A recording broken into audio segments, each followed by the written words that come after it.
everyone, and welcome to another episode of the Dr. Music Podcast. Today I have with me Steve Blaze of Lillian Axe. Steve is a founding member and guitarist for Lillian Axe. Lillian Axe formed in 1983, and in 2010 they became the first hard rock act to be inducted into the Louisiana Music Hall of Fame. That's a feat for sure. In 2021, Steve inducted individually for his contributions as a guitarist and a songwriter. Steve and Lillian Axe are about to release a new record called From Womb to Tomb, and it's on UK-based label Global Rock Records. And Steve, it's a pleasure to have you here, man. Thank you very much, man. It's good to talk to you, brother. Yeah, it's great, man. That's a long history with Lillian Axe. This is it's so cool to still, have you active and doing what you do, man. Thank you so much, man. I appreciate it. Yeah, sometimes I start looking at 1983. I'm like, oh my God, that was a long time ago. Yeah. Oh yeah. That's, I'm thinking about all the things that have come and gone, and all the bands that have come and gone, and you guys are you're doing what you do, and it's cool to have you for sure. This is the first Lillian Axe record since 2012, correct? Yeah. Before 12-day studio record. We put out about 3 months ago. We put out an anthology collection. And I guess I'm trying to remember what year it was, maybe 16 or 17. We put out One Night in the Temple, which was a double live acoustic CD and a DVD documentary to accompany it. But as far as studio record, been since 10 years, huh? Yeah. So, I saw that and I was like, okay, maybe you thought about ending the band in that period? Oh, no. No? Never. Okay. Why the long hiatus? It just took you that long? You're a busy guy. No, it's my priority, it is the band, of course, other than my family. We were playing, we were busy. I think that we were kind of waiting for the mechanics to kind of take place. We needed to do a new record. We did make a couple of member changes 2.5 years ago, and just kind of cultivating, waiting for the right scenario with the new label, right scenario. I don't know if it sounds hokey or not, but for the planets to align properly. We actually started recording about 3 years ago, and right at that time is when we had a new member change with Brent coming in as a new vocalist. So we took our time on this record because it needed to be handled with kid gloves. It's not one of those albums that we ran in and we got all these songs to pick from and let's go pick the best 12 and then knock it out.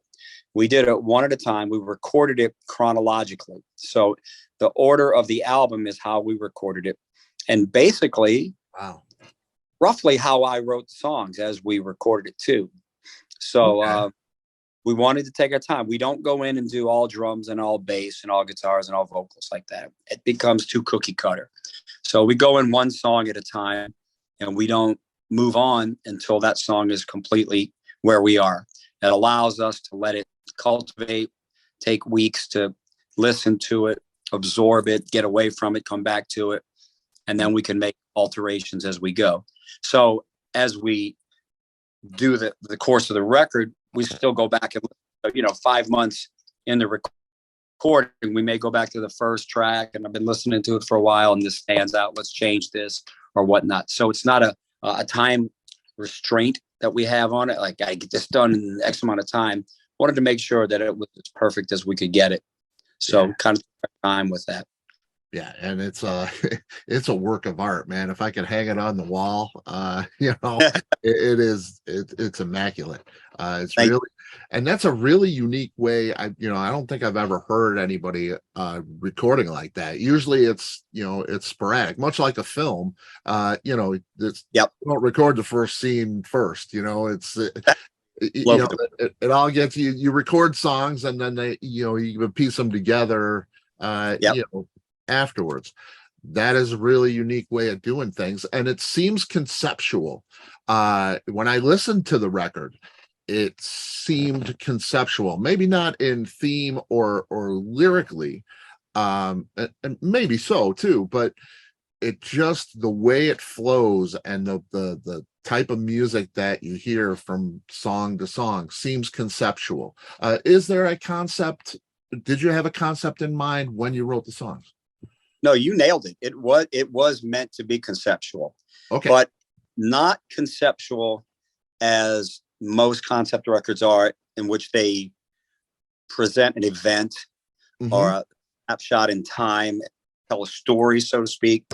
This was based on, from birth of a child, the inception of a soul, an eternal existence, all the way through the end of a human being's life on this planet, ascending into the next place, which in my spiritual beliefs is heaven or hell.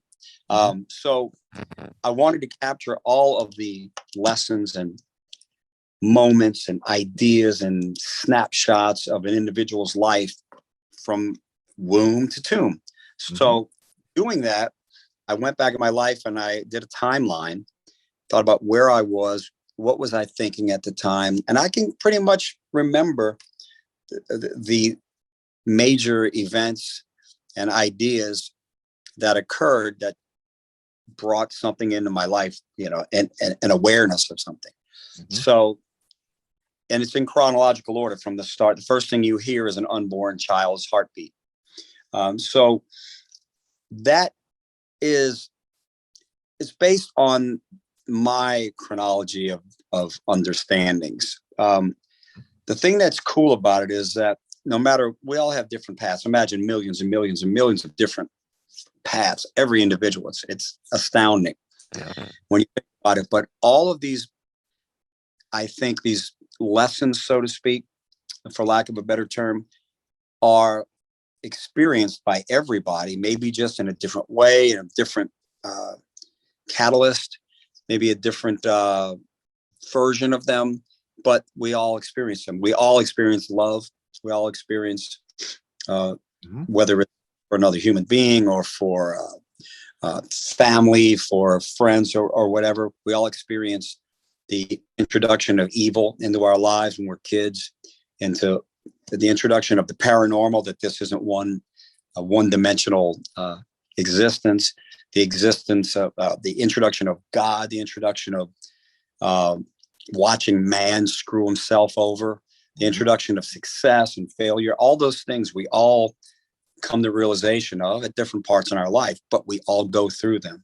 So I brought them to attention in order of how I experienced them in my life. So it is conceptual, but the ideas are ideas that I believe resonate with everyone. Yeah, and it did. It did. Like I say, I mean, I listened to it, and it took me from song to song, and it felt very personal. And you nailed it for sure. It's exactly what you just said. Listening to this record, it reflects that perfectly. Thank you. Tell me what the deal looks like with Global Rock Records. They re-released the entire catalog last October, which they obviously have great faith in the band. Is this a one record deal, 2-record deal? Are you in it for a while with them, or are they supporting like any upcoming video or other products? Well, I'm really happy. This is our 9th deal. So we've had major label deals, indie deals. We've had props from everybody. At this point, in career, I'm not looking just to get a record deal. I'm looking for somebody that believes in the band. If you're just going to throw us up, MCA already did that. We don't need that again. Giles Lavery was the A&R guy for this label, and he knew our drummer. And before Wayne even joined the band. So when Wayne said, "Hey, guess what? I got the gig in Lillian Axe," he's been a fan forever. He's like, "Oh my God, we've got this new label through Store for Music, Global Rock. We want to have Lillian our first signing." So, and I'm always, look, judge every individual on their merits. I'll give them a fresh slate every time. Doesn't mean I'm not jaded. Doesn't mean I'm not skeptical, but I can't judge one man for another's activities. Right. So let's give it a shot. We talked a while and they seem to be in it for the long haul. Like anything that I get involved in now, I'm not going to get locked into something that both parties don't completely want. Right now, everything is like, I hope we stay with these guys forever because the communication's good. The support is good. I've been very, very happy so far. I think it's going to be a good relationship.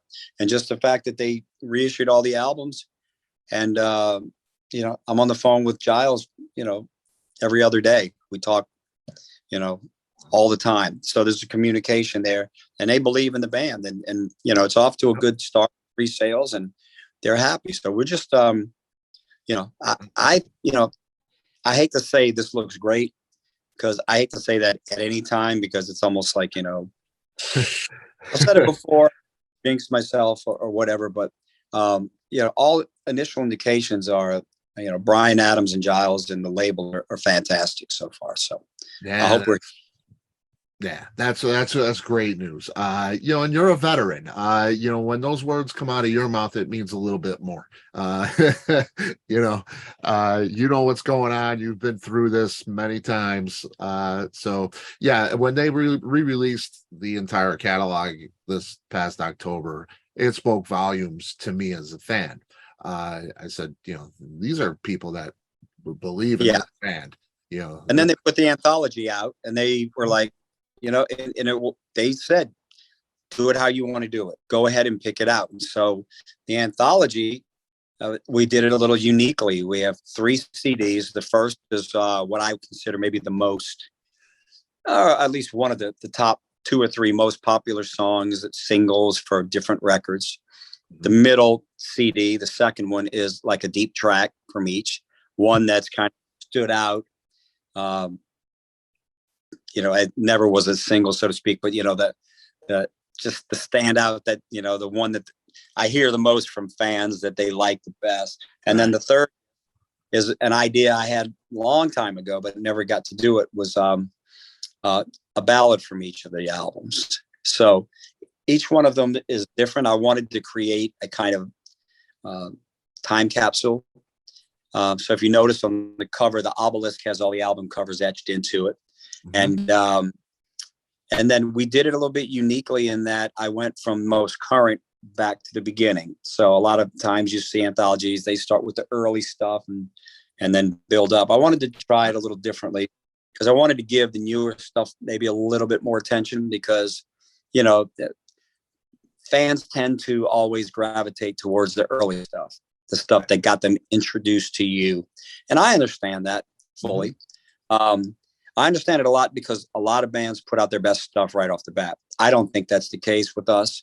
But, when you start talking about people who are a fan of a band, they gravitate not so much to the music as to that time in their life when those songs, they might think all the songs are fantastic, but there's a special part for the old stuff because we're all in certain degrees of sentimental, and a lot of people, we wish for those days when things were more carefree and when we, and things were maybe a little lighter in our lives. So I understand too. So we just wanted to make sure we covered all the bases there. So, but when they wanted to put the anthology out, I was like, man, these guys are in for the long haul, so, so we feel the same way about them.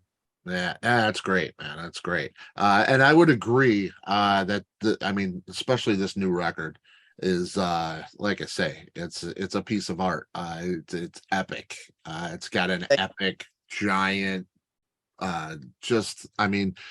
there's strings, it's just so let me tell you what's on it. This is I've rehearsed this, okay? There's heartbeats, there's timpanis, there's tubular bells, there's cellos, there's mellotron, there are grand piano, there are maggots, flies, dragons, thunder, lightning, B3 organ, cuckoo clocks, woolly mammoths, and there's And But that is it's true.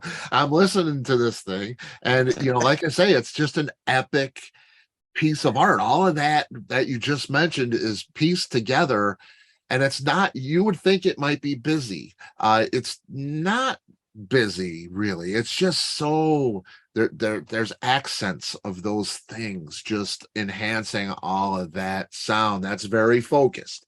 It's a very focused record, with all of this structure and just landscape to it.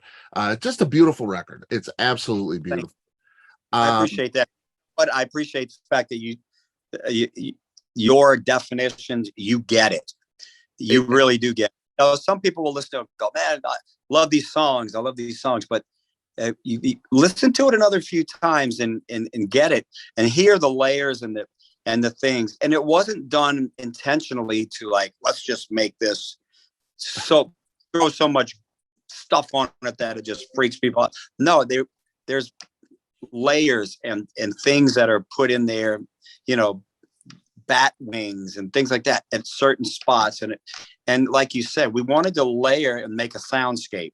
When you listen to it, even the band members will come back and go, man, I didn't know that you put this there. I just heard it. I've been listening to something and I'm just hearing this thing underneath there and go, yep, we snuck that in there too. And but it's all relative to the theme, the lyrical theme and the musical theme of what we're doing. So don't want to, we change things up a lot too. Like your verses from 1, 2 to 3, they may still be, structurally the same musically structured part in a verse, but we'll introduce a new melody line or another harmony.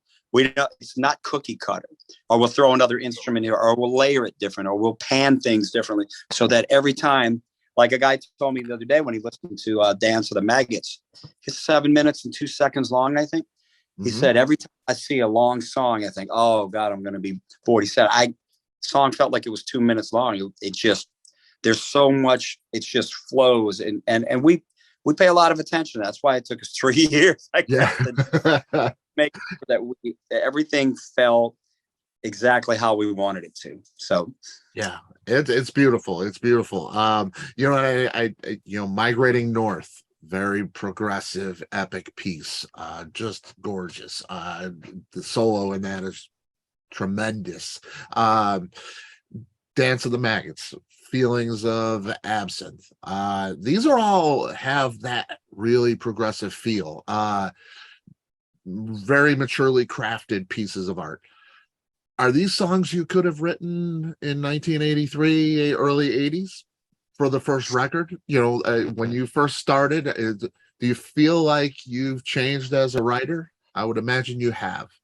You feel like that. Yeah, that I think that the ideas are there, but just like hopefully with every one of us, the more experience we have, the more lessons we learn, the more we fine tune our path. The path can be the same. Like I don't look at things as being better than something else. I look at them being an extension or I don't know how to say it. Like it's where you were at the time. Well, take for the, Waiting in the Dark, for example, on the first album. That was probably the first hint to where the band would progress to, if I had recorded that now, I would have done things musically different. I would have put more strings, maybe different textures, maybe change a few things. But the song itself, that idea is still there. Hopefully, over all these years, we've gotten better. I've gotten, better songwriter, better player. The songs that I'm writing now, obviously, I couldn't have written them in 6th or 7th grade. I can't say I couldn't have, technically written them, but that wasn't where my experience was in life. So writing The Fall of the Human Condition, well, when I was 22, 23 years old, I didn't look at mankind as being as screwed up as it is now, so right. I didn't write about that. I didn't write about Dance of the Maggots and watching, there's a whole section in the middle of this of of this album, from Maggots to Fall of the Human Condition, Great Deception, and Feeling Absent.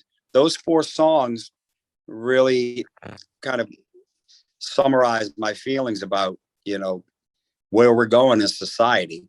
Even though it sounds kind of, wow, there's a little harsh. And no, it's not harsh, because you listen to it. I'm not going to sit back and not talk about things that are vitally important to human beings. And it is. But on the flip side, if you read the lyrics, there's the being able to come out of them and to overcome them with the right attitude and being strong. And that's what but I'm bringing those ideas up because I'm watching what we're doing every day. I'm watching what man's doing to each other. And I can't just I'm not going to write about, going out to a strip club when I'm looking at this, and these are the things that are important to me.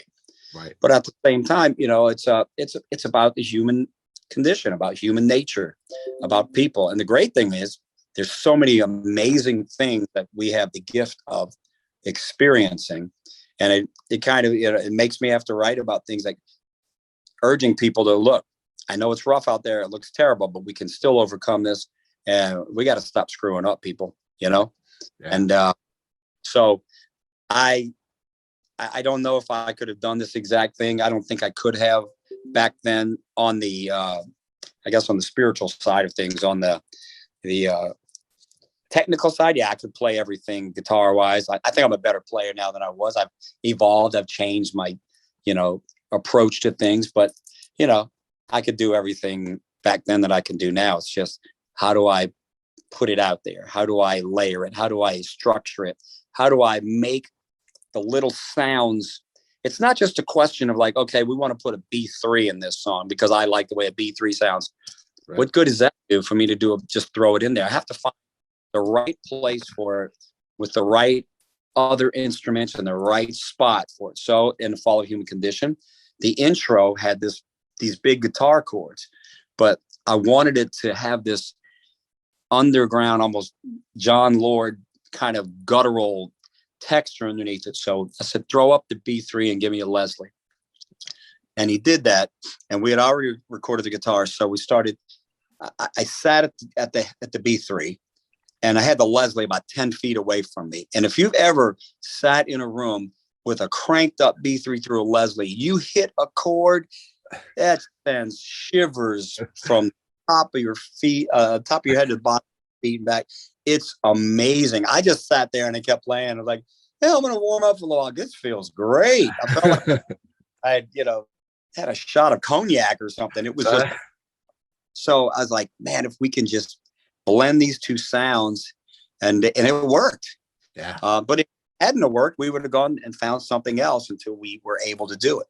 Yeah. So, that's the whole importance of all the stuff being put on there is to amplify and to really drive the points home. Because you've got your lyrical content, but it's just like in a movie, for example. You ever watch a movie, and if the soundtrack is amazing, the scene could be something as simple as the dialogue could be goodbye. But if the right song is there, the right music is there, and the right cinematography, that one word can be like the saddest thing you've ever heard in your entire life. It all has to work together. The music has to accentuate the lyrics and vice versa. They got to work hand in hand. So that's why lyrically, I wait. I always have the ideas and the title and the concept in my head, but I don't really hone in on the lyrics until the song is complete. Because there are phrases that work with music and vice versa. So, you got to be able to capture that, and it takes time, and it takes absorbing everything and not just, all right, I got this riff. Let me see. Blah, blah, blah, blah, blah. Yeah, that works. Okay. I sit there long periods of time and just listen and let it absorb. And I think all that really just kind of just fell into place on this record. Yeah, definitely. And it takes a great songwriter to do that. And you definitely are. You did all of this. You wrote all of this yourself. This is all you, right? Yeah. Wow. Yeah. In the beginning, I've written 98% of everything. I've had some collaboration, with some of the other guys, throwing in some lyrics here and there and stuff. But for the most part, yeah. And on this record, I wrote everything. Except for one, the beginning of Feelings of Absence, the guitar riff there. You're not gonna believe this. My son, who's 13 now, probably about 5 or 6 years ago, maybe, he was playing on his iPad and had this little kind of keyboardy game he was playing. And he wrote this little riff. And I was like, wait a minute, what'd you do? And he goes, I don't know. And he kept doing it. And I ran and got my guitar and I came in and I said, listen, Dad's going to put that on guitar. And I did. And I recorded it on my phone. And it's like, that thing is nagging me. I got to put it in a song somewhere. And then when I started writing Feelings of Absence, I was like, that could work. And so we did. So he's got writing credit for the riff on that. That's awesome. That is so cool, man. And it fits. I mean, it fits the concept too, from womb to tomb. That's part of the fabric of your life, your children. So I don't know if you knew, on Days Before Tomorrow, the album that came out 10 years ago, the actual physical CD, we have a bonus track. But there's also it's 10 tracks, and then 12, 13, 14, and 15 are my son talking. He says a different word in each track. He says, "The impossible is born." And each track has one word on it. I recorded him, and he was like 1.5 years. He could barely talk. And I had to capture that just for the moment, and then we have an extra bonus track, a song after that. But that, we listen to that now, and I'm like, see that, man? I've got you on every record you've been alive so far. It's just really important. And it's so funny to listen to it because it was so cute because he was just like 1 year old, right, and he's talking record. So now I'm like, now look, you upgraded. The next album, play an instrument on something, yeah, it's gonna happen for sure. That's cool. And you talk about those little things in the record, and serving the song. I think everything there serves the song. It's not serving any ego, or it's not serving your reason to just get it on the record. Right. All of these things serve the song and make the songs better and enhance them. And I'll give you an example of that. The Dance of the Maggots, right? The beginning of the song is the actual sound of maggots eating raw meat. Okay, so I didn't even know that made a sound. No, we actually got the real sound, right? But in the middle section, if you hear flies coming in, and that's the development of the maggot, the growth of the maggot, the growth of the evil. And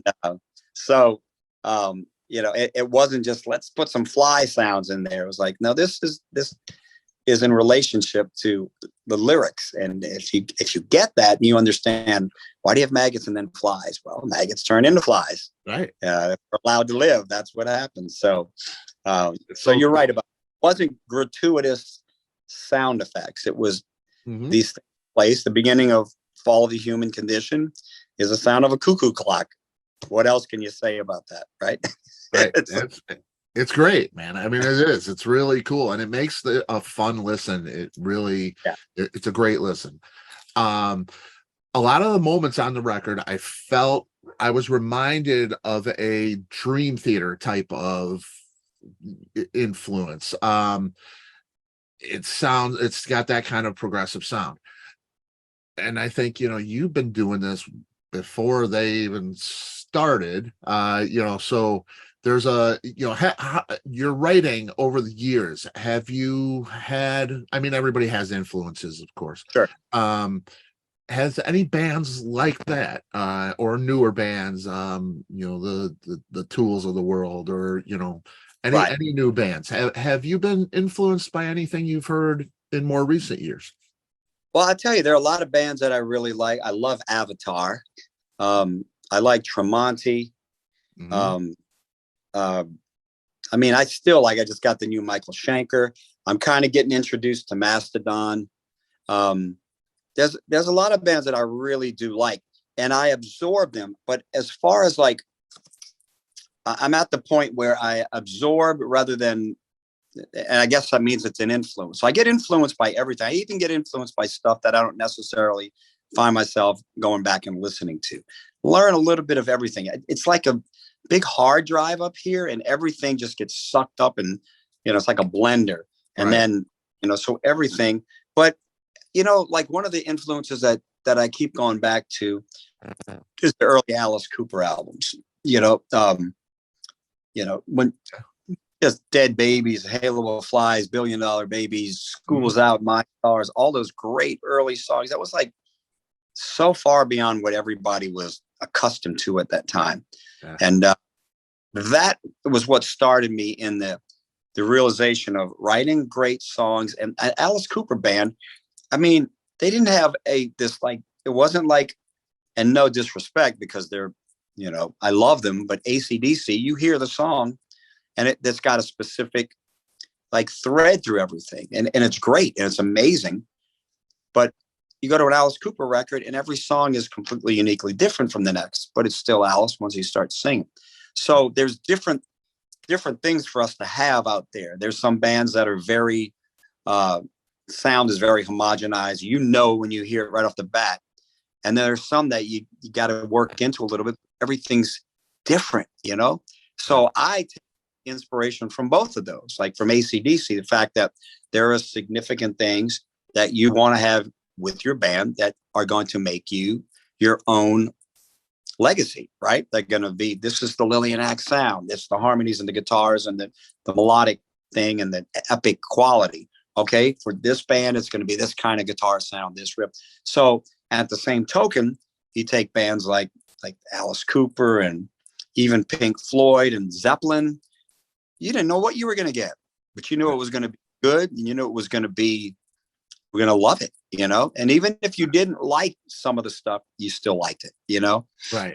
So that's kind of my mindset, and a lot of times I go back to not necessarily the exact songs, but the approach of bands like Pink Floyd, Zeppelin, all the great bands, Queen especially.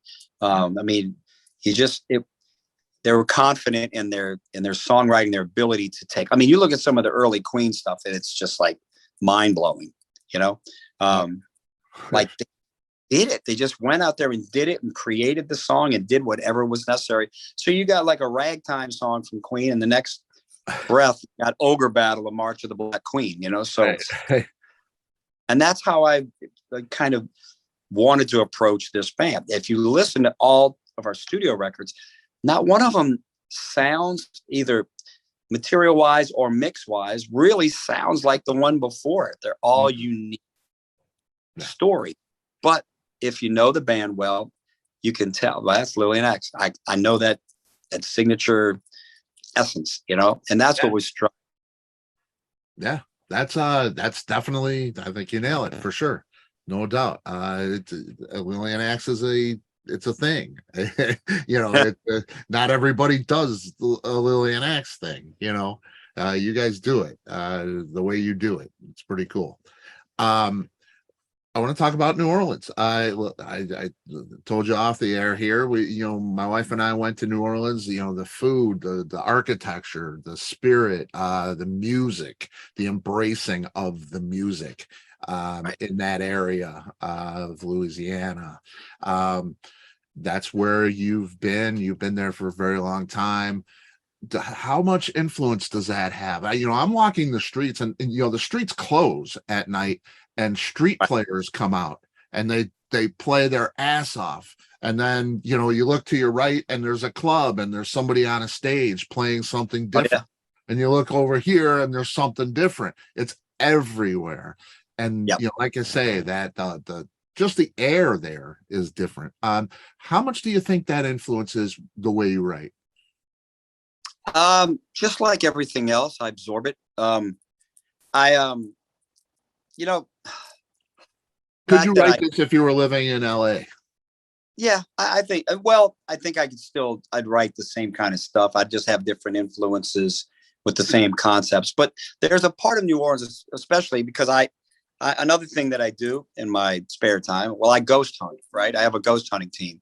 And so the whole atmosphere down here there's a lot of paranormal history down here. And, you know, the whole essence of like the food and the, like you said, the architecture and all that, it's amazing. If I had any gripes about it, it'd be that the hard rock bands never have really gotten the respect and credit that they have down here in the city. So when we got inducted into the Louisiana Music Hall of Fame, I was like, okay, well, now we're recognized by the state. But, you know, it's just one of these pet peeves that all of us hard rock bands down here have. It's like, why aren't we on the cover of the magazines? Why are we not on the news? We just put out our 10th album. Why is some guy that's never done a gig before, but he's playing, you know, at this restaurant, he's all over the place? That's fine. I have no problem with that. They should do that. But you also got the bands that have been around touring the world for years and selling records and pushing and saying we're from New Orleans. You should be embracing those bands, man. You know, big, a lot more than they have. But you're right about that. If they could get the crime down here and get some good leadership down here, it would be maybe back to how it was when I was a kid. But it's you just got to be, you know. But the food is amazing. You know, I'll go down there during the daytime. I go down at night, but during the daytime, you go down there and it's just cool shops and everything. And if you've never been before, you definitely owe it to yourself. Just be careful. yeah, no doubt. And we went there. We had no problems. We absolutely loved our time there for sure. Yeah. You know, and you know, it's been mentioned your connection with Phil Anselmo. And now Philip was a NOLA native, and you know, he makes it known that he is. You know, it's all about you know, the down record, NOLA. You know, and that's kind of what, you know, we need the rest of the bands up there to be recognized. You know, but I go a step further and I say we're from Louisiana because our fans are from all over the state. You know what I'm saying? Right. And that's very important. I love this state. I would never move here. I mean, from here, I would never move from here. Yeah. I've been living here my whole life. I miss the days when there was more camaraderie amongst clubs and the press and radio stations and the venues. You know what I'm saying? Yeah. That's just that lacks down here now. And it lacks everywhere, to be honest with you, but I miss that. I really want that. But this is a great state, man. And our fans in Louisiana have been fantastic, you know. So that's why every time we win an award or something good happens, I dedicate it to them. Yeah. Good to hear, man. Good to hear. You know, and Robbin Crosby producing the first album. Did that have you know, Robbin Crosby, guitarist for Ratt, of course, who, right, anybody who might not know, and lives in a cave. But you know, I don't, you know, when I listen to Lillian Axe, I don't really, it's a lot different than what Ratt did. Right. Did that change your course at all? Because it was the first record, you know, and he produces that first record. Did it change the course, you know, seeing what his success and what he might have said to you in the studio? Did that set you on a different course than when you first started before you recorded? No, he had a few comments, but I'm gonna be honest with you. When he came in, when we did pre-production, he didn't change anything. The only thing that he worked with me on some of the lyrics, he kind of simplified a few lyrics, a little bit, which I would never have done after that. But it was Robbin Crosby, you know. Right. So a few things, you know, because I was a little bit maybe off, a little more esoteric on some lyrics, and he's like, "Man, keep it a little more simple." So he was coming in with his success with Ratt. And so I respected that. So, and sometimes I'd be like, okay, let's change that or whatever.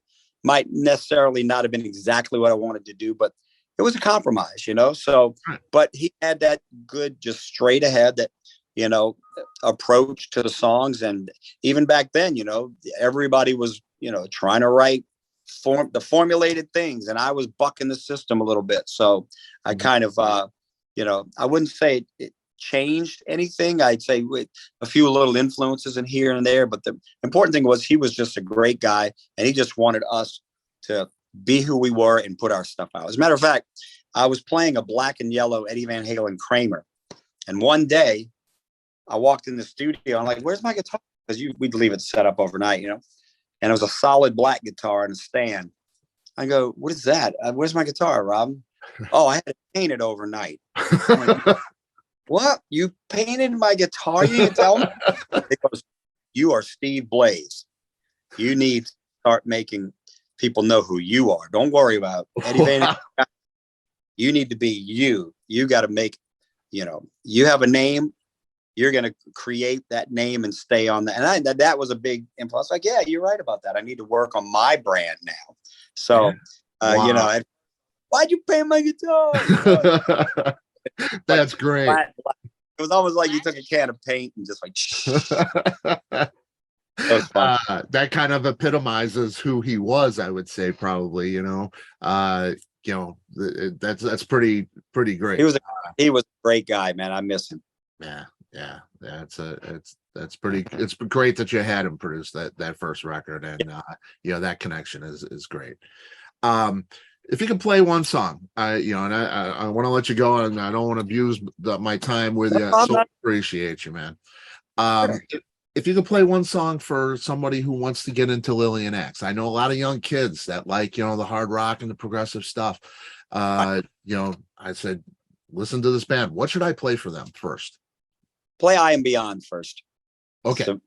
The second track on the album, but the first full song on there. Right. And our video is going to be premiered the day after tomorrow, Friday the 12th at 10 a.m. Central Time.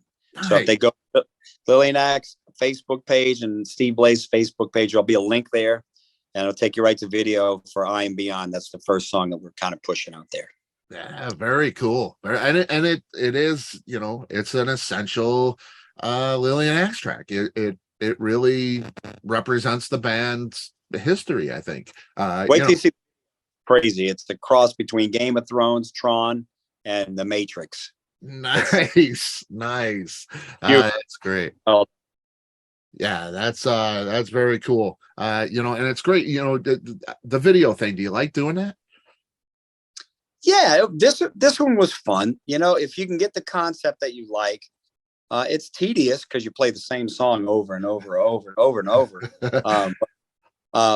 But I like seeing the finished result. Even in the studio, it's so tedious in the studio. People don't realize how tedious it is. You may spend 2 hours on one note.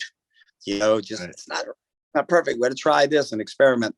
But so the tedious aspect is mentally draining. But when you start getting into that, when it's finally said and done, and you can look back and see what you've accomplished, that's when you can take a breath. Yeah, that's great. And it's got to be exciting to see, especially something, that sounds epic, big and grand. And, it really is. Listen to it in my car. That's the best place for me to listen to it. Yeah. Because I can just melt in the car, and as long as I'm not driving, I have to stop and listen. I hear you. Exactly. Way cool. Let me ask you, I'm here in Chicago. You're going to come see me in Chicago. I know you guys got like 7 dates in the UK coming up. You got Monsters on the Mountain in Tennessee on the 19th of August here, and September in Hinckley. I'm hoping to be up there possibly. Oh, that'd be great. Yeah. So a US tour, any kind of thing planned to get the rest of the US? Working on it right now. We're looking at doing a management deal right now. So that's one of the things that if we do this, the management's going to immediately start looking into what do we do? We need to get out on the road and support this album. So, and of course, Chicago's awesome. So we'd love to come up there. Very cool. Very cool, man. Steve, I cannot thank you enough. This has been so awesome.